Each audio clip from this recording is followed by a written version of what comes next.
कोल्हापूर महानगरपालिका सार्वत्रिक निवडणूक 2025 ते 26 मतदान प्रक्रिया कशी असेल? नमस्कार कोल्हापूरकर. येत्या 15 जानेवारी 2026 रोजी कोल्हापूर महानगरपालिकेचा भवितव्य ठरवणारा दिवस आहे. यावेळी मतदान प्रक्रिया थोडी वेगळी आणि महत्त्वाची आहे. जाणून घेऊया यंदा मतदान कसे करायचे.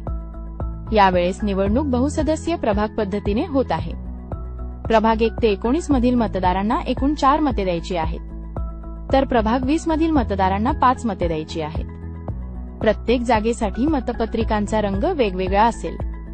लक्षात ठेवा: अ पांढरा रंग, ब फिका गुलाबी रंग, क फिका पिवळा रंग, ड फिका निळा रंग, ई फक्त प्रभाग 20 साठी फिका हिरवा रंग.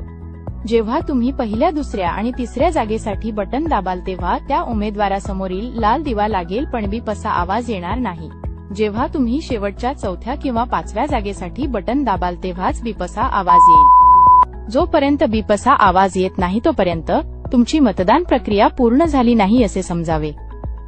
जर तुम्हाला कोणताही उमेदवार पसंत नसेल तर प्रत्येक जागेसाठी नोटा हा पर्यायही उपलब्ध असेल. नोटा म्हणजेच नन ऑफ द अबव. लक्षात ठेवा, आधी 1 मत होते, आता 4 किंवा 5 मते द्यायची आहेत. मतदानाची तारीख आणि वेळ खालीलप्रमाणे आहे. येत्या गुरुवारी 15 जानेवारी 2026 रोजी हे मतदान संपन्न होणार आहे.